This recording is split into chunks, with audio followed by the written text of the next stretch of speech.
বন্ধুরা, আশা করি তোমরা সবাই ভালো আছো। তোমার চ্যানেলে তোমাদের সবাইকে স্বাগতম। আজ আমি West Bengal Council of Higher Secondary এডুকেশনের দ্বাদশ শ্রেণীর ভূগোলের তোমাদের একটা পার্ট রয়েছে, যেটা হচ্ছে ক্ষয়চক্র। প্রাকৃতিক ভূগোলের মধ্যে রয়েছে এবং তার মধ্যে অনেকটা পার্ট রয়েছে। তার মধ্যে স্বাভাবিক অঞ্চলের ক্ষয়চক্র এবং শুষ্ক অঞ্চলের ক্ষয়চক্র। তো আমরা যে বিষয়টা নিয়ে আলোচনা করব সেটা হলো ক্ষয়চক্র কী বা স্বাভাবিক ক্ষয়চক্র কী, বা ডেভিসের যে স্বাভাবিক ক্ষয়চক্রটা রয়েছে তার পুঙ্খানুপুঙ্খ আলোচনা, অর্থাৎ ডেভিসের ক্ষয়চক্র শর্ত, তার পূর্ব অনুমান, তার যে ক্ষয়চক্রের ডেভিসের ক্ষয়চক্রের ত্রয়ী, তার যে পর্যায়গুলো, তার সমালোচনাগুলো, প্রত্যেকটা বিষয়। শুরু করা যাক তাহলে আজকের আলোচনা। আজকের আলোচনায় আমরা যে বিষয়টা নিয়ে আলোচনা করব সেটা হলো ক্ষয়চক্র ও পদ্ধতি। তো ক্ষয়চক্র ও পদ্ধতির মধ্যে তোমরা জানো যে অনেকগুলো পদ্ধতি আছে। তার মধ্যে যেটা মূলত রয়েছে নদীর স্বাভাবিক ক্ষয়চক্র, শুষ্কতার ক্ষয়চক্র, হিমবাহ ক্ষয়চক্র, কাস্ট ক্ষয়চক্র। তো আজকের আলোচনায় কিন্তু আমরা সব থেকে বেশি বা ডিটেলস ইম্পর্টেন্টভাবে যেটা আমরা পড়বো সেটা হলো ডেভিসের স্বাভাবিক ক্ষয়চক্র। তো যাই হোক, আলোচনা শুরুর আগে প্রথমেই বলে রাখি যে তোমরা ইতিমধ্যে বিভিন্ন প্রকার ভিডিওগুলো দেখেছো। আমি তোমাদের সম্পূর্ণ বিস্তারিত আলোচনা করেছি। যারা দেখোনি তারা ডেসক্রিপশন বক্সের লিঙ্কটা দেখে নিয়ে বিভিন্ন বিষয়ের ভিডিওগুলো দেখতে পারো। আর দেখো, ক্ষয়চক্র পদ্ধতি সম্পর্কে আলোচনা করার আগে জাস্ট দুটো তিনটে শর্ট টাইপের কোশ্চেন তোমাদের আসতে পারে। এই কথাগুলো একটু মাথায় রেখে তারপর শুরু করবে। যেমন অ্যাট ফার্স্ট যে কনসেপ্টটা তোমরা মাথায় রাখবে সেটা অবশ্যই জেমস হার্টন কিন্তু প্রথম ক্ষয়চক্রের ধারণাটি প্রবর্তন করেছিল। কি তিনি ছিলেন একজন স্কটল্যান্ডের ভূতত্ত্ববিদ। যে কথাগুলো বললাম মাথায় রাখবে, প্রয়োজনে নোটস করে নেবে। তিনি ছিলেন একজন স্কটল্যান্ডের ভূতত্ত্ববিদ এবং তারপরে যেটা আমাদের মূল যে গ্রন্থ সেটা হচ্ছে জিওগ্রাফিক্যাল সাইকেল অফ ইরোশন, যেটা উইলিয়াম মরিস ডেভিস, যার শর্টকাট নেম আমরা বলি WM ডেভিস বলে আমরা যার শর্টকাট নেমটা আমরা বলি। তো সেই উইলিয়াম মরিস ডেভিসের কিন্তু যেটা মূল জিনিস সেটা হলো ভৌগোলিক ক্ষয়চক্র যে গ্রন্থ, সেই গ্রন্থেই কিন্তু তার যে স্বাভাবিক ক্ষয়চক্রের যে ধারণা সেই ধারণাগুলো দিয়েছেন। আমরা প্রত্যেকটা বিষয় নিয়ে আলোচনা করছি যে স্বাভাবিক ক্ষয়চক্র কি, ক্ষয়চক্র জিনিসটা কি, প্রভৃতি জিনিস কিন্তু আমরা বুঝবো এক এক করে। শুধু সময় নিয়ে কথাগুলো শুনতে হবে এবং কথাগুলো বুঝতে হবে। তো ব্যাপারটা কি, আগে একটু গল্প বলে নিই। গল্পটা হচ্ছে এই যে উইলিয়াম মরিস ডেভিস যে কিনা স্বাভাবিক ক্ষয়চক্রের ব্যাখ্যা দিয়েছেন, তিনি কিন্তু হঠাৎ করে এই স্বাভাবিক ক্ষয়চক্রের ব্যাখ্যাটা দেননি। তিনি কিছু কিছু ব্যক্তির অনুপ্রেরণায় বা তাদের যে বিভিন্ন কিছু কিছু কনসেপ্ট আছে সেই কনসেপ্টের ধারণার উপর ডিপেন্ড করে তিনি তার কনসেপ্টটা তৈরি করেছিলেন। তার মধ্যে তোমাকে সব থেকে বেস্ট যেটা মনে রাখতে হবে সেটা হচ্ছে 1899 সালে, কি বললাম, 1899 সালে হার্টন একটা তথ্য দিয়েছিল। কি বললাম, 1899 সালে হার্টনের একটা মতবাদ রয়েছে। তাছাড়াও ডারউইনের বিখ্যাত বিবর্তনবাদ একটা কনসেপ্ট রয়েছে, যে কনসেপ্টের উপরে ভিত্তি দিয়েই কিন্তু উইলিয়াম মরিস ডেভিস তার ভৌগোলিক ক্ষয়চক্র গ্রন্থে এই যে সাইকেল অফ ইরোশন বা ক্ষয়কার্যের যে পদ্ধতি বা ক্ষয়চক্র কিভাবে হয় সেই সম্পর্কে আলোচনা করেছেন। এবার আমরা প্রথম যে বিষয়টা নিয়ে বিস্তারিত জানবো সেটা হচ্ছে, প্রথম আমাদের জানা উচিত যে আলোচনাটা করলেন যে ক্ষয়চক্র নিয়ে, তো ক্ষয়চক্র জিনিসটা কি। তো একদম অ্যাট ফার্স্ট আমরা প্রথমে এটা চলে আসি যে ক্ষয়চক্র জিনিসটা কি। তো দেখো, একদম বেসিক্যালি যদি আমরা বলতে চাই, আমরা যদি ভূমিরূপের দিকে তাকাই তাহলে একটা সুন্দর ফিচার আমরা দেখতে পাবো। কি দেখতে পাবো? কোথাও উঁচু, কোথাও নিচু, কোথাও সমভূমি, কোথাও মালভূমি বা কোথাও সমুদ্রভাগ। এইবার দেখো, এই যে লেভেলটা, কি বললাম, এই যে লেভেলটা, এইটা হলো সমুদ্র জল, এখানে জল আর এখানে। এবার দেখো, সবারই টার্গেট কিন্তু নিচু জায়গায় আসা, কারণ অভিকর্ষজ টানের একটা ব্যাপার রয়েছে। সবার টার্গেট কি উপর থেকে নিচের দিকে আসা।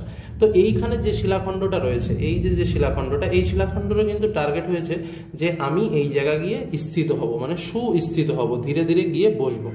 তার ফলে কি, সবার কিন্তু একটা ভেতর থেকে একটা টান এক নম্বর কথা কাজ করে। দু নম্বর কথা কি, তাহলে কি হচ্ছে, মূল যে ব্যাপারগুলো, এই যে জায়গাগুলো রয়েছে, কথাটা ভালোভাবে বোঝার চেষ্টা করবে। প্রত্যেকটা জায়গার মূল কারণটা কি, যে আমি এই জায়গাটা ভেঙে চুরে গিয়ে আমি এখানে গিয়ে সমান হব। এই যে সমান হওয়ার যে কনসেপ্ট, এই কনসেপ্টটাকে বলা হচ্ছে সমতলীকরণ। কি বললাম, মানে কি, এই যে বেস লেভেল, এটাকে কি বলা হয়, বেস লেভেল। তো এই বেস লেভেলের কাছে গিয়ে আমি সমান হব। এই যে কনসেপ্টটা বললাম, এই কনসেপ্টটাকে বলা হয় সমতলীকরণ। মানে কি, আমি সমান হব। কার সমান হব? যে না, সমুদ্র তলের পৃষ্ঠার সমান হব। মানে আমি এই উঁচু নিচু ঢেউ খেলানো থাকবো না, আমি একদম নিচে গিয়ে এই শিলাখণ্ডটা সুস্থিত হব। বোঝা গেল আমার কথাটা? এইবার আমি যে জিনিসটা বলবো, তাহলে মূল যে আমাদের ক্ষয় চক্র জিনিসটা কি, তাহলে কি এই শিলাখণ্ড ক্ষয় হবে। আমরা এর আগেও পড়েছি বিভিন্ন প্রকার ক্ষয়চক্র বা বিভিন্ন প্রকার ক্ষয়।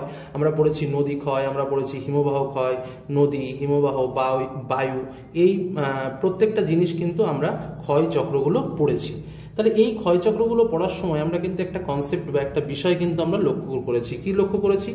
যে নদীগুলো ধীরে ধীরে ক্ষয় করে, বা উঁচু যে অংশগুলো রয়েছে সেই উঁচু অংশগুলো ক্ষয় হয়ে নিচের দিকে নগ্নীভূত হয়, পুঞ্জীভূত হয়, বা বাহিত হয়ে নিম্ন উপত্যকায় চলে আসে, বা উচ্চ পার্বত্য অঞ্চল, আরো সহজভাবে যদি বলি উচ্চ পার্বত্য অঞ্চল থেকে নুড়িকাকড় বালি বাহিত হয়ে হয়ে শেষে সমুদ্রের তলদেশে এসে জমা হয়। তাহলে এই যে কনসেপ্টটা, অর্থাৎ উঁচু স্থান থেকে একদম নিচু স্থানে গিয়ে শিলারাশির যে জমা হলো, এই যে সম্পূর্ণ প্রক্রিয়া, এই সম্পূর্ণ প্রক্রিয়া কিন্তু 1 মিনিটে বা খুব দ্রুত গতিতে সম্ভব নয়। এটা হলো একটা ধীর প্রক্রিয়া। এবং এই প্রক্রিয়াটা সম্পূর্ণ কোথায় হচ্ছে? আমরা দুটো জানি যে দুটো প্রক্রিয়া আছে, একটা হচ্ছে বহির্জাত আর একটা হচ্ছে অন্তর্জাত। তাহলে সম্পূর্ণ প্রক্রিয়াটা কোথায় হচ্ছে? বাইরের দিকে হচ্ছে, যার জন্য কিন্তু এই সম্পূর্ণ প্রক্রিয়াটা হলো একটা বহির্জাত প্রক্রিয়া, এবং এই বহির্জাত শক্তির প্রভাবেই কিন্তু ক্ষয় চক্র ঘটবে। তাহলে বোঝা গেল প্রথম কথা। তাহলে আমরা যদি বলি তাহলে ক্ষয় চক্রটা কি, একদম সহজ কথায়, তাহলে আমরা যদি একটু ইংলিশ থেকে যাই তাহলে ভালো বুঝতে পারবে। কি বলছে? Cycle of erosion. তো সাইকেল অফ ইরোশন মানে কি? সাইকেল মানে কি? চক্র, আর ইরোশন মানে কি? ক্ষয়। তার মানে কি, যে ক্ষয় প্রক্রিয়াটা চলছে সেই ক্ষয় প্রক্রিয়া নিশ্চয়ই একা একা চলছে না, দুটো তিনটে স্টেপের উপর ডিপেন্ড করছে। First step, second step, third step, fourth step. এই যে যে আবর্তন, এই যে যে প্রক্রিয়া, এবং সেই প্রক্রিয়া থেকে আবার ফিরে আসা, এই যে জিনিসটা, এটাকেই তো বলে চক্র। তাহলে ক্ষয় চক্রটা কি? একদম পরিষ্কার কথাই। তাহলে কি, যে ভূ আলোড়নের ফলে, তাহলে এই যে চক্রটা কি আমরা একটু ব্যাখ্যা করি। তাহলে কি, ভূ আলোড়ন হলো, ভূ অভ্যন্তরস্থ শিলা বাইরে বেরিয়ে আসলো, সেই শিলা বাইরে বেরিয়ে কি করলো, এবার একটু বুঝিয়ে নি, দেখো কিভাবে সাইকেলটা হচ্ছে আগে সেটা বুঝে নি। ভূ অভ্যন্তরে অগ্নুৎপাত ঘটলো, সেই শিলা বাইরে বেরিয়ে আসলো, বাইরে বেরিয়ে এসে জমা হয়ে উঁচু হয়ে পাহাড় গঠন করলো, সেই পাহাড় আবার ক্ষয় হলো, ক্ষয় হয়ে বাহিত হলো, বাহিত হয়ে আবার সমুদ্রের তলে গিয়ে জমা হলো, সেই পলল রাশি চাপে আবার ভেতরের দিকে ঢুকলো, আবার বাইরের দিকে আসলো। তাহলে এই যে যে সম্পূর্ণ চক্র, এই সম্পূর্ণ চক্রের মধ্যে ভূ অভ্যন্তরীণটুকু যদি আমি বাদ দিই, তাহলে বাইরের দিকে যে অংশটুকু কাজ করে সেই অংশটুকুকেই বলা হয় হচ্ছে ক্ষয় চক্র। আশা করি ক্ষয় চক্রের কনসেপ্টটা ভালোভাবে বুঝলে।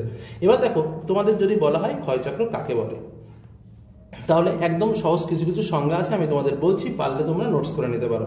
কি বলবে? যে একটা নির্দিষ্ট ধারা অনুসারে বা নিয়ম অনুসারে সদ্য উত্থিত ভূভাগ প্রারম্ভিক অবস্থা থেকে যখন কতগুলো পর্যায়ের মাধ্যমে সমপ্রায় ভূমিতে পরিণত হয়, তখন সেই প্রক্রিয়াকে ক্ষয়কার্য বলে। বোঝা গেল নিশ্চয়ই আমার কথাটা? আমি আবারও বলছি তোমাদের বোঝানোর জন্য। কি বললাম? সদ্য উত্থিত ভূভাগ মানে একটা ভূভাগের উত্থান ঘটলো। তাহলে কি, সদ্য উত্থিত ভূভাগ প্রারম্ভিক অবস্থা থেকে, প্রথম অবস্থা থেকে যখন কতগুলো পর্যায়ের মাধ্যমে সমপ্রায় ভূমিতে পরিণত হয়, তখন সেই প্রক্রিয়াকে ক্ষয়চক্র বলে। বোঝা গেল কি বললাম? আবারও বলছি, সদ্য উত্থিত ভূভাগ প্রারম্ভিক অবস্থা থেকে কতগুলো পর্যায়ের মাধ্যমে লাস্টে কি হচ্ছে? সমপ্রায় ভূমি। এই কথাটা কিন্তু মাথায় রেখো। সমপ্রায় ভূমি, যখন সমপ্রায় ভূমিতে পরিণত হচ্ছে তখনই তাকে বলা হচ্ছে কি? ক্ষয়চক্র। বোঝা গেল নিশ্চয়? এইবার দেখো, এই ক্ষয়চক্র কিন্তু বিভিন্নভাবে হতে পারে। কি কি ক্ষয়চক্র হতে পারে আমি একটু বলে নিই। সাধারণভাবে আমরা যেটা জানি সেটা কি কি? নদী ক্ষয়চক্র হতে পারে, তারপরে কি শুষ্কতা বা মরু ক্ষয়চক্র হতে পারে, তারপরে কি হতে পারে? হিমবাহ ক্ষয়চক্র হতে পারে, তারপরে কাস্ট অঞ্চলের ক্ষয়চক্র হতে পারে, সামুদ্রিক ক্ষয়চক্র হতে পারে। তাহলে বিভিন্ন প্রকার কিন্তু ক্ষয়চক্র রয়েছে। আমরা যেটা মূল বিষয় নিয়ে আলোচনা করব সেটা হলো ডেভিসের নদী ক্ষয়চক্রটা নিয়ে আজকের আমাদের মূল আলোচনা। এবার আমরা চলে আসি ডেভিসের ক্ষয়চক্রের শ্রেণীবিভাগটা কিন্তু হলো। তাহলে একদম সহজ কথা, তাহলে স্বাভাবিক ক্ষয়চক্র কাকে বলে? দেখো, নদী ক্ষয়চক্রকেই স্বাভাবিক ক্ষয়চক্র বলা হয়। প্রথম কথা, এখান থেকে কিন্তু আমাদের প্রশ্ন শুরু। তাহলে স্বাভাবিক ক্ষয়চক্রকে নদী ক্ষয়চক্র বলা হয়। কেন স্বাভাবিক ক্ষয়চক্রকে নদী ক্ষয়চক্র বলা হয়? আমাদের প্রথম কোশ্চেন। পৃথিবীর যত ভূমিভাগ আছে তার প্রায় 90% ভূভাগ গড়ে উঠেছে নদীর ক্রিয়ার ফলে। কি বললাম? বোঝা গেল কথাটা? পৃথিবীতে যত ভূমিরূপ গড়ে উঠেছে তার প্রায় 90% ভূমিরূপ গড়ে উঠেছে নদী ক্রিয়ার ফলে, যার জন্য এই নদীর ক্ষয়চক্রকে বা নদীর ক্ষয়চক্রের প্রক্রিয়াকে আমরা বলি স্বাভাবিক ক্ষয়চক্র। বোঝা গেল আমার কথাটা? কি বললাম? তাহলে স্বাভাবিক ক্ষয়চক্র কথাটা এবার দেখো মাথায় রেখো। এর আগের আলোচনায় আমরা বলেছিলাম যে প্রথম ক্ষয়চক্রের ধারণাটি কিন্তু দিয়েছিলেন কে?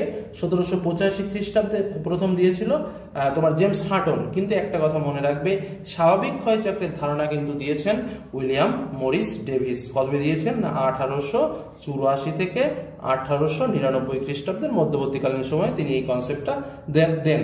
এবং এটি কিন্তু সর্বপ্রথম উইলিয়াম মরিস ডেভিস কিন্তু এই স্বাভাবিক ক্ষয়চক্রের কথা বলেন। আর এই স্বাভাবিক ক্ষয়চক্রেরই আর এক নাম হচ্ছে নদী ক্ষয়চক্র।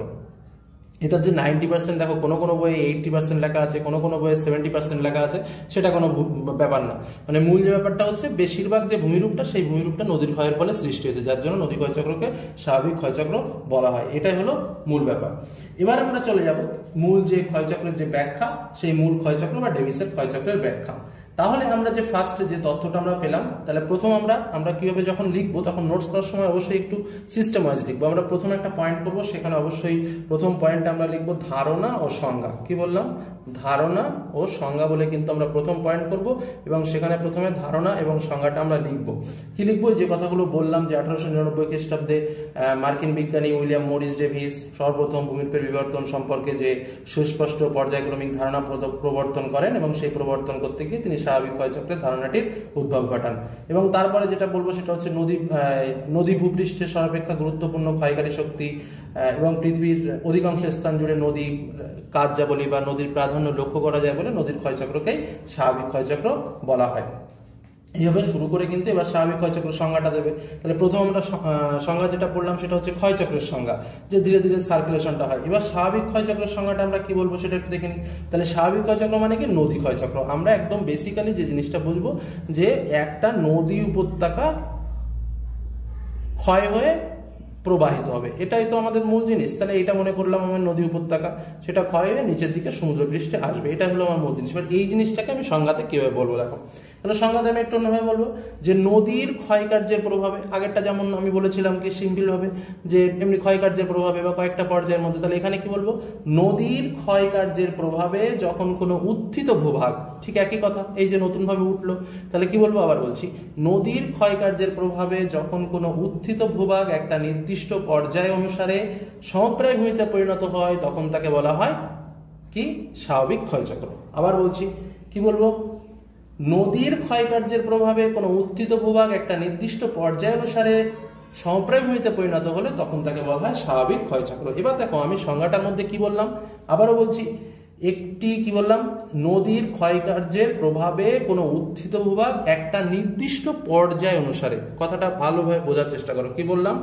একটি, আমি একটু লিখে নিই তাহলে ভালো হবে, নির্দিষ্ট পর্যায় অনুসারে, কথাটা বুঝতে হবে। একটি নির্দিষ্ট পর্যায় অনুসারে যখন তোমার ওই সমপ্রায় ভূমিতে পরিণত হচ্ছে, দরকার নেই, এটুকু যখন আমি লিখলাম, তখন তার মানে ভেতরে আমি কিন্তু একটা কথা বললাম, নির্দিষ্ট পর্যায়। কথাটা তো তাই। এই পর্যায়টা কি, সেটাই কিন্তু আমাদের মূল আলোচনার বিষয়। এবার দেখো, এই যে পর্যায়, এই পর্যায়কেই কিন্তু ডেভিস তিনটি ভাগে ভাগ করেছেন। কি কি ভাগে ভাগ করেছেন? একটা বলেছেন যৌবন পর্যায়, একটা বলেছেন পরিণত পর্যায়, এবং আর একটা বলেছেন বার্ধক্য পর্যায়। কি বললাম? বোঝা গেল? তাহলে সংজ্ঞাতেই কিন্তু আমাদের মূল উত্তর কিন্তু লুকিয়ে রয়েছে। তাহলে সংজ্ঞাতে আবারও বলছি, কি বললাম? তাহলে নদীর ক্ষয়কার্যের প্রভাবে কোনো উত্থিত ভূভাগ একটা নির্দিষ্ট পর্যায় অনুসারে সমপ্রায় ভূমিতে পরিণত হলে, তাহলে নির্দিষ্ট পর্যায় অনুসারে মানে কোন পর্যায়? এই যে তিনটে পর্যায় কিন্তু রয়েছে এই স্বাভাবিক ক্ষয়চক্রের জন্য। তাহলে তিনটে পর্যায় কি কি? একটা যৌবন, একটা পরিণত, এবং আর একটা হচ্ছে বার্ধক্য। যাই হোক, আমরা এই তিনটে পর্যায় সম্পর্কে একটু পরে আলোচনা করছি। এবার আমরা আরো একটা জিনিস বিষয় নিয়ে আমরা আলোচনা করব, সেটা হচ্ছে যে এই যে ক্ষয়চক্র, ডেভিস কি বলেছে? এই ক্ষয়চক্রের নিয়ন্ত্রক আছে কিছু। কিসের উপর এই ক্ষয়চক্র ডিপেন্ড করে, বা যেটাকে বলা হয় controlling factor of the cycle of erosion. তো সেই কন্ট্রোলিং ফ্যাক্টরগুলো কি কি আছে দেখো। ডেভিস এই জিনিসটাকে নিয়ে আমরা যেটাকে বলি, সংক্ষেপে বলি যে ডেভিসের ত্রয়ী। সোজা কথা, ডেভিসের ত্রয়ী। ত্রয়ী মানে কি? ত্রয়ী মানে হচ্ছে তিনটে বিষয়। ডেভিস তার নিয়ন্ত্রক বা কন্ট্রোলিং ফ্যাক্টর, আবারও বলছি, তার নিয়ন্ত্রক। কিসের নিয়ন্ত্রক? ক্ষয়চক্রের নিয়ন্ত্রক। এই ক্ষয়চক্রের নিয়ন্ত্রক এর জন্য প্রধান তিনটে বিষয়ের কথা উল্লেখ করেছেন। তাহলে কি ডেভিস তার ক্ষয়চক্রের নিয়ন্ত্রক ব্যবস্থার জন্য মূলত কটি বিষয়ের কথা বলেছেন? তিনটি বিষয়ের কথা বলেছেন। কি কি বিষয়ের কথা বলেছেন? নাম্বার 1 হচ্ছে স্ট্রাকচার, যেটাকে বলা হচ্ছে। নাম্বার 2 বলা হচ্ছে প্রসেস, এবং নাম্বার 3 বলা হচ্ছে টাইম। মানে যেটাকে বলা হচ্ছে, একটা বলা হচ্ছে গঠন, একটা বলা হচ্ছে প্রক্রিয়া, এবং আর একটা বলা হচ্ছে সময়। এই তিনটে নিয়ন্ত্রককে একত্রে বলা হচ্ছে ডেভিসের ত্রয়ী। তাহলে দেখো, তাহলে ডেভিসের ত্রয়ী কি, আবারও বলো। দেখো, তাহলে ডেভিস তার এই যে ক্ষয়চক্রের মূল যে বিষয় বা ক্ষয়চক্রের নিয়ন্ত্রণকারী যে মূল বিষয় আছে, সেই বিষয়কে প্রধানত তিনটি বিষয়ের মধ্যে বলেছেন যে ক্ষয়চক্র নিয়ন্ত্রকের জন্য তিনটি বিষয় রয়েছে। সেটা হলো তার গঠন, প্রক্রিয়া ও সময়। এই তিনটি বিষয়কে একত্রে বলা হয় ডেভিসের ত্রয়ী। এবার আমরা চলে আসি, তাহলে এই তিনটে জিনিসটি কি। এক নম্বর হচ্ছে গঠন। গঠনটা কি? গঠন বলতে মাথায় রাখবে যে শিলার লক্ষণ বা শিলার প্রকৃতি এবং গাঠনিক বৈশিষ্ট্য সমূহকে বোঝানো হয়েছে। অর্থাৎ শিলার মধ্যে ভাঁজ কেমন, চ্যুতি কেমন, ধারণ কেমন, ফাটল কেমন, কোন শিলায় সেটা দ্রবীভূত হয় কি দ্রবীভূত হয় না, প্রভৃতি বিষয় কিন্তু ডিপেন্ড করবে এই স্ট্রাকচারের মধ্যে, অর্থাৎ শিলার গঠন। তাহলে গঠন কি? গঠন হলো শিলার লক্ষণ বা শিলার প্রকৃতি বা শিলার যে গাঠনিক বৈশিষ্ট্য, সেই বৈশিষ্ট্য। 2 নম্বর হচ্ছে প্রসেস বা প্রক্রিয়া। তোমরা জানো যে একটা শিলা স্তর প্রথম স্তর থেকে শুরু করে শেষ স্তর অবধি, অর্থাৎ ক্ষয় থেকে শুরু করে সঞ্চয় অবধি অনেকগুলো স্তরের মধ্যে দিয়ে ধীরে ধীরে প্রবাহিত হয়। কখনো বা কি হচ্ছে? আবহবিকার, কখনো ক্ষয়ীভবন, কখনো নগ্নীভবন, কখনো পুঞ্জিত ক্ষয়, কখনো বহন, কখনো সঞ্চয় ভবন।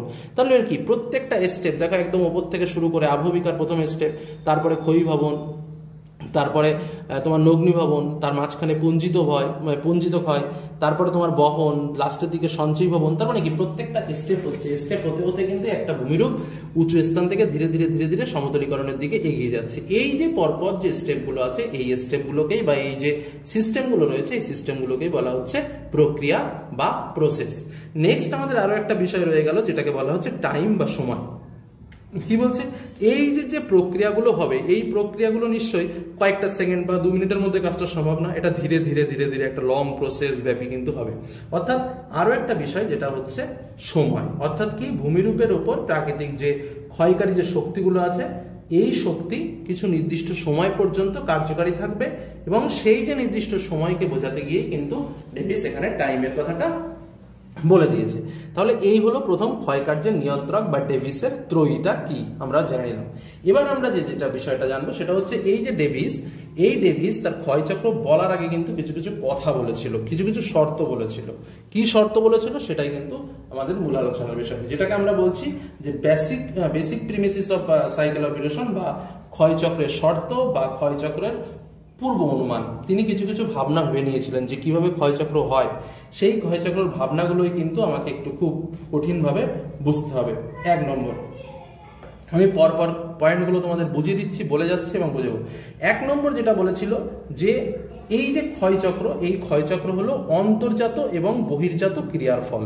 প্রথমে বুঝলাম অন্তর্জাত প্লাস বহির্জাত ক্রিয়ার ফল,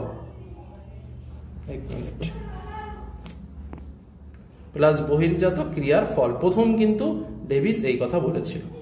কেন বলেছিল আগে বুঝে নাও। আমি প্রথমে বলেছি ভূমিরূপের উত্থান ঘটবে, তারপরে তার ক্ষয় হবে। তাহলে ভূমিরূপের উত্থান যদি ঘটে এবং তারপরে যদি তার ক্ষয় হয়, তাহলে কি হলো? তাহলে প্রথমে বাইরের দিকে কি হলো, এটা এই অংশটা উত্থান হলো। তাহলে উত্থানটা কেন হবে? ভূ অভ্যন্তরীণ ক্রিয়াকলাপের ফলে ভূমিরূপের উত্থান হবে। তাহলে ভূ অভ্যন্তরীণ ক্রিয়াকলাপের ফলে যদি ভূমিরূপের উত্থান হয়, তাহলে এটা কোন প্রক্রিয়া হলো? অন্তর্জাত প্রক্রিয়া। আর হওয়ার পরে যে ক্ষয় হচ্ছে বা বহন হচ্ছে বা সঞ্চয় হচ্ছে, এটা কোন প্রক্রিয়া? এটা ভূ অভ্যন্তরের বাইরের প্রক্রিয়া, মানে কি বহির্জাত প্রক্রিয়া। তাই বলছে ভূমিরূপ দুটো প্রক্রিয়ার ফলে গড়ে উঠবে। কি কি প্রক্রিয়া? একটা হচ্ছে অন্তর্জাত এবং একটা হচ্ছে বহির্জাত। First point. সেকেন্ড পয়েন্ট আমরা বলবো, এটা একদম সহজ প্রশ্ন, যে টাইম মানে কি, যেটা বাংলায় বলছে যে সময়ের সঙ্গে ভূমিরূপের বিবর্তন ঘটবে। কি বললাম? সময়ের সাথে ভূমিরূপের বিবর্তন ঘটবে। পরপর স্টেপগুলো কিন্তু খুব, ভূমিরূপের বিবর্তন ঘটবে। 2 নম্বর, তাহলে এই একটা শিলাখণ্ড কিছুদিন আগে উঁচু ছিল, তা ধীরে ধীরে তো ক্ষয় পাবে এবং যত তাড়াতাড়ি মানে যত সময় যাবে তত ক্ষয় পাবে এবং নিচের যে সমুদ্র পৃষ্ঠের গভীরতা ছিল সেই গভীরতাটা আস্তে আস্তে ভরবে। That's is a concept. মানে কি, সময় যত যাবে তার উপরের দিকে ভূমিরূপের যে ফিচারটা রয়েছে সেই ফিচারটা ধীরে ধীরে ধীরে ধীরে পরিবর্তন ঘটবে। পরিবর্তন ঘটা মানেই বিবর্তন। তার মানে কি, সেকেন্ড পয়েন্টে আমরা পেলাম কি, সময়ের সাথে ভূমিরূপের বিবর্তন ঘটবে। 3 নম্বর, আমি 3 নম্বর কনসেপ্টে চলে যাই। 3 নম্বরে কি বলছে? উপত্যকাগুলি দ্রুত তার নিম্নক্ষয় করবে। কি বললাম? দ্রুত তার নিম্নক্ষয় করবে। নিম্নক্ষয় করবে। কি বলছে?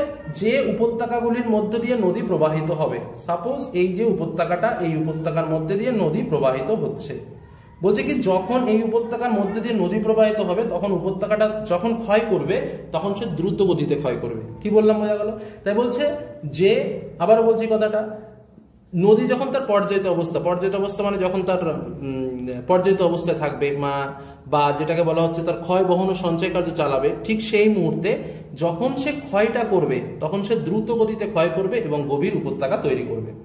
4 নম্বর বলছে, তার পরের যে নেক্সট পয়েন্টটা বলছে যে সময়, টাইম এবং ক্ষয় প্রক্রিয়া, মানে সময়ের সঙ্গে ক্ষয় প্রক্রিয়ার সম্পর্ক থাকবে, মানে সময় যত বাড়বে ক্ষয় প্রক্রিয়াও তত তাড়াতাড়ি তত গুণ বৃদ্ধি পাবে। বোঝা গেল আমার কথাটা?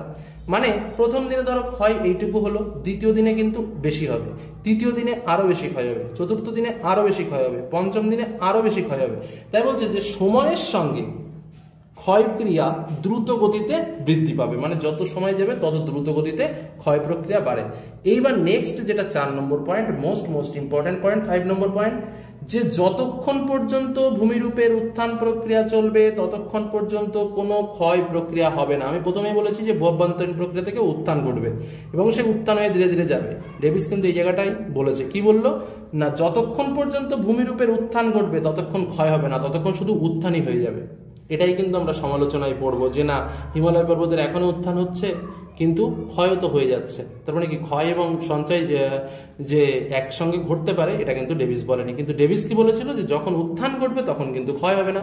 নেক্সট পয়েন্টে কি বলেছিল, উত্থান হয়ে যখন গেল, 6 পয়েন্ট, যখন উত্থান হয়ে গেল তখন কিন্তু আর ভূমিরূপের উত্থান হবে না, তখন থেকে শুরু হবে ক্ষয় প্রক্রিয়া, অর্থাৎ উত্থান হয়ে যাওয়ার পর শুরু হবে ক্ষয় প্রক্রিয়া। কি বললাম তাহলে? প্রথম আর একটা পয়েন্ট আমরা যেটা বললাম যে উত্থান পর্ব শেষ না হলে ক্ষয়কার্য শুরু হবে না। নেক্সট পয়েন্ট যেটা বললাম, ক্ষয়কার্য চলাকালীন সময়ে ভূমিভাগটিতে কিন্তু শুধু ক্ষয় চলবে, তখন কিন্তু আর উত্থান পর্ব চলবে না।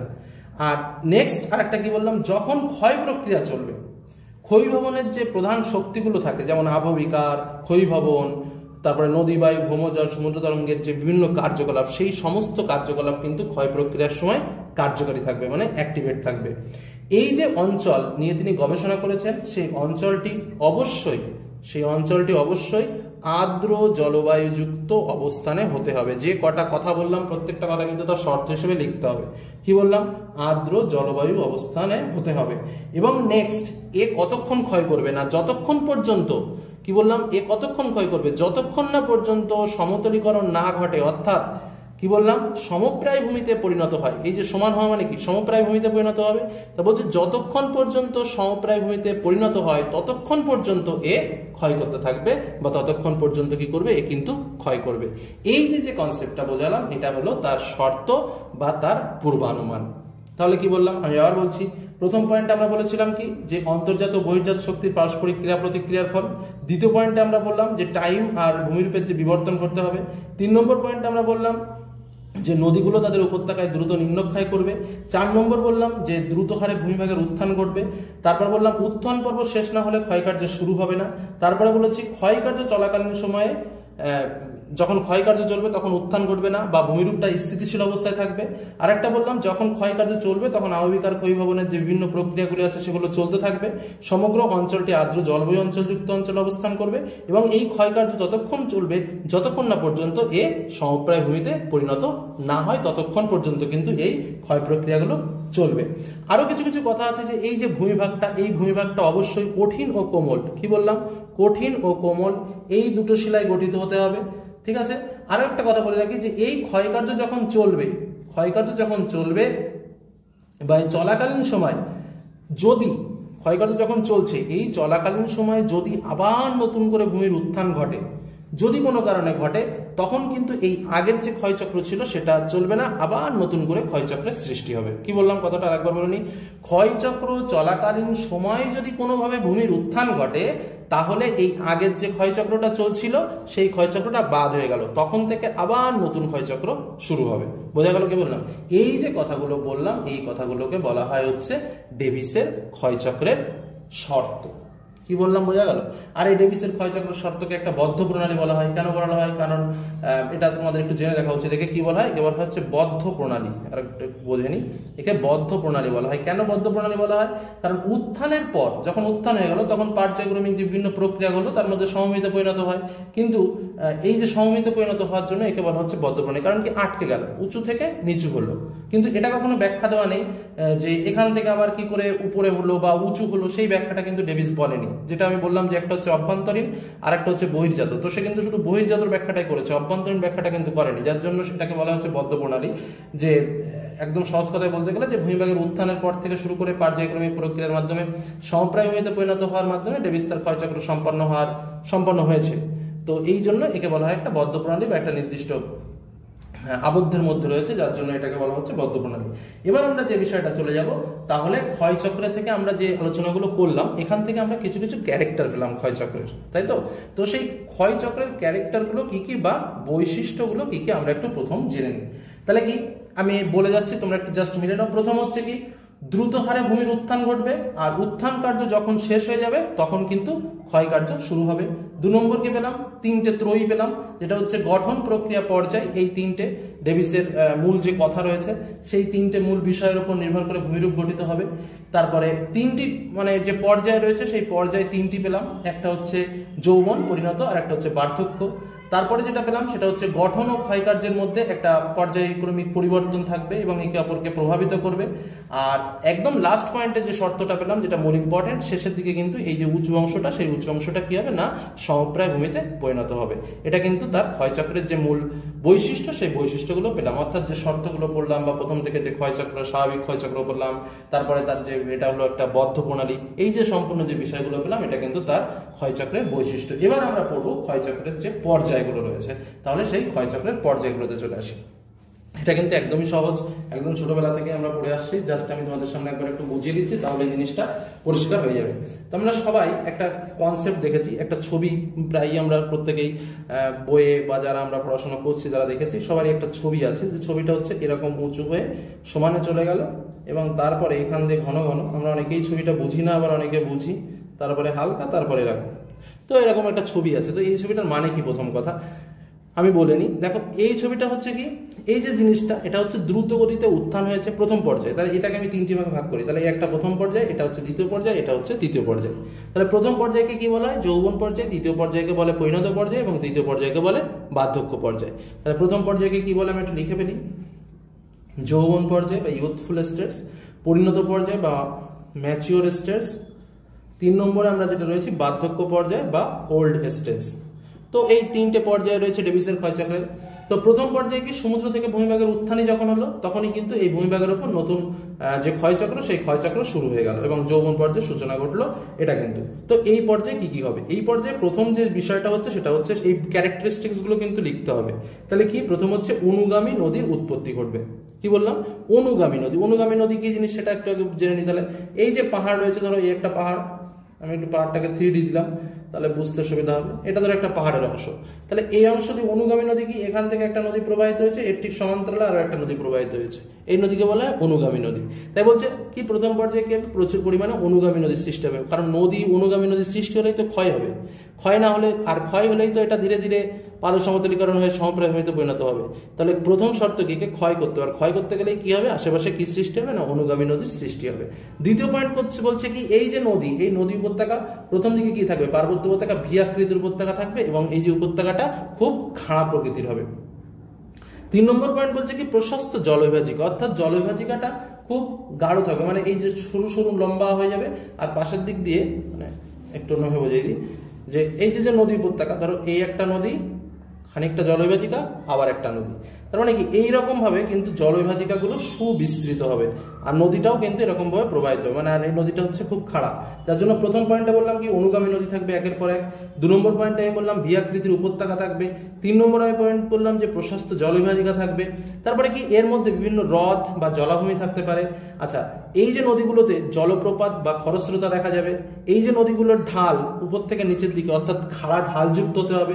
তারপরে এর উচ্চতাটাও বৃদ্ধি থাকতে পারে।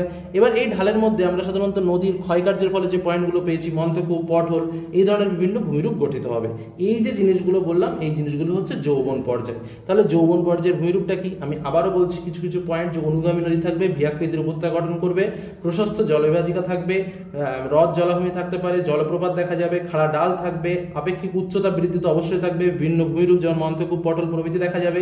এবং এই যে বিষয়গুলো বললাম এই বিষয়গুলো তোমরা জাস্ট বৈশিষ্ট্য আকারে যৌবন পর্যায়ের মধ্যে লিখে দেবে।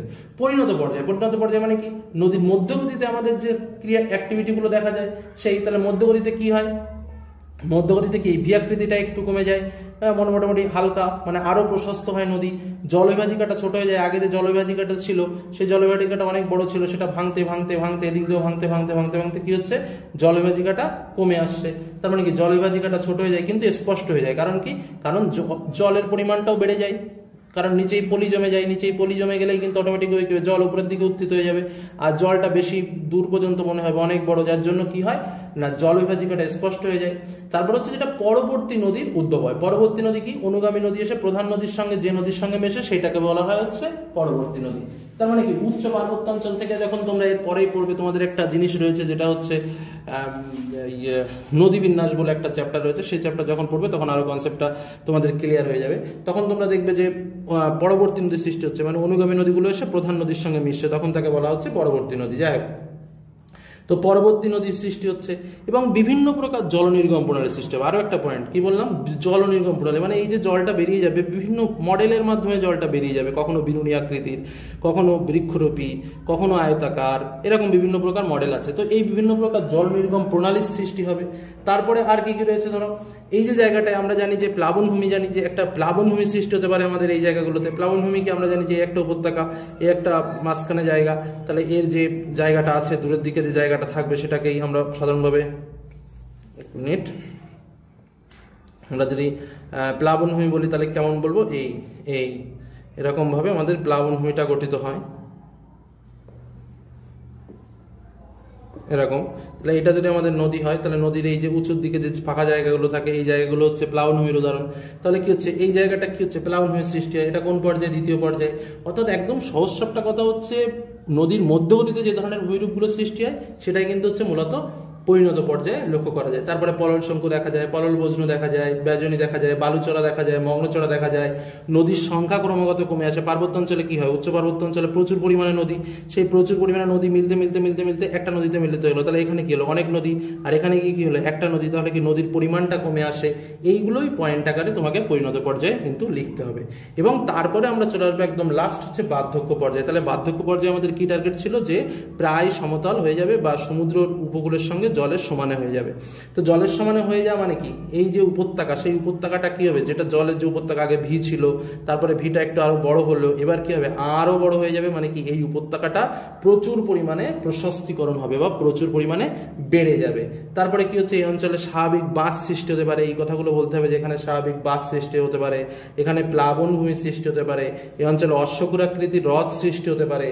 তারপরে তোমার এখানে বিনুনি আকৃতির নদী, কারণ এই জলগুলো তোমরা দেখবা সমুদ্র উপকূল অঞ্চলে যেটা হয় জলগুলো বিভিন্ন ধাক বরাবর বেরিয়ে যায়, তো সেখানে কি হয় বিনুনি সাদৃশ্য নদীর সৃষ্টি হয়। তারপরে কি নদীর সংখ্যা কমে যায়, আমি যেটা প্রথমেই বললাম। এই যে জিনিসগুলো বলতে হবে। এবং লাস্ট কিন্তু অবশ্যই যেটা সেটা হচ্ছে কি, সেটা হচ্ছে সমপ্রায় ভূমির সৃষ্টি হবে। এবং আরো একটা যেটার কথা হচ্ছে মোনাড নক বা সমপ্রায় ভূমি, প্রায় একই কথা, যে এই সমপ্রায় ভূমির অংশ বিশেষ আবার কিছু কিছু কঠিন শিলা দ্বারা গঠিত, মানে সমান হয়ে গেল। তো দেখো ব্যাপারটা কি হচ্ছে, এই সমান হয়ে গেল, সমপ্রায় ভূমি হয়ে গেল। এবার এই সমপ্রায় ভূমির মধ্যে আবার কিছু কিছু কঠিন শিলা দ্বারা শক্ত শক্ত উঁচু ঢিবির মতো শক্ত শক্ত জিনিস থাকে, তখন এগুলোকে মোনাড নক বলা হয়। কি বললাম, মোনাড নক বলা হয়। তাই বলছে সমপ্রায় ভূমির মধ্যে আবার কিছু কিছু কি তৈরি হয়, মোনাড নকের উৎপত্তি করতে পারে। এই যে মূল কিন্তু ব্যাপারগুলো, এই যে পয়েন্টগুলো বললাম, এই পয়েন্টগুলো কিন্তু তোমাকে ডেভিসের ক্ষয়চক্রের বার্ধক্য পর্যায়ে লিখতে হবে, মানে অর্থাৎ তিনটে পর্যায়ে তিনটের বৈশিষ্ট্যগুলো দিতে হবে। এইগুলো তোমাদের মূল ব্যাখ্যা। এবার ধরো এর কিছু সমালোচনা আছে। কি সমালোচনা আছে, যেটা ডেভিসের যে শর্তগুলো বলেছে, দেখো প্রত্যেকটা শর্তের মধ্যেই ভুল আছে। আমরা এবার সেই শর্তগুলোর মধ্যে ভুলটা পরপর বলে দিই। দেখো ডেভিস কি বলেছিল, 1 নম্বর, যে ভূমিরূপের উত্থান ধীর গতিতে ঘটবে। কেন তুমি জানো কি করে যে ভূমিরূপের উত্থান ধীর গতিতে ঘটবে? যখন ভূমিরূপ হয় বা অগ্নুৎপাত হয় তখন তো দ্রুত গতিতে ভূমিরূপের উত্থান ঘটে, কেন ধীর গতিতে উত্থান ঘটবে? এটা কোনো কথা নয়। 2 নম্বর কি বলেছিল, যখন উত্থান পড়বে তখন ক্ষয় চলবে না, কিন্তু যখন উত্থান চলবে তখন তো ক্ষয় চলতে থাকে, অতএব উত্থান ও ক্ষয় যে একসঙ্গে চলে, এটা ডেভিস বলেনি। তারপরে বলেছে যে একটা উঠতে উঠতে যখন উঠবে তখন অন্য কিছু আর হবে না, সেটাও না, সেটাও ভুল। মানে ওর যে শর্তগুলো বলেছে প্রত্যেকটাই দেখবে একটার পর একটা ভুলগুলো রয়েছে। এবার সেই সমালোচনাগুলো তোমরা দেখবে, তার মধ্যে পেঙ্কের সমালোচনা, ক্রিকমের সমালোচনা, হ্যাকের সমালোচনা, এই ব্যাখ্যাগুলো একটু ব্যাখ্যা করবে। এই হলো আজকের আলোচনা, এবং এই আজকের আলোচনায় কিন্তু আমরা যথারীতি ক্ষয়চক্র এবং ডেভিসের ক্ষয়চক্র সম্পর্কে আলোচনা করলাম। এর পরবর্তীতে আমরা শুষ্ক অঞ্চলের যে ক্ষয়চক্র রয়েছে সেই শুষ্ক অঞ্চলের ক্ষয়চক্র নিয়ে আলোচনা করবো। তো এই আলোচনাটি যদি ভালো লাগে অবশ্যই লাইক করো, তাদের সঙ্গে শেয়ার করো। যারা চ্যানেলে নতুন এখন সাবস্ক্রাইব করোনি অবশ্যই সাবস্ক্রাইব করে। তো আজকের মধ্যে এখানে শেষ করলাম, ধন্যবাদ।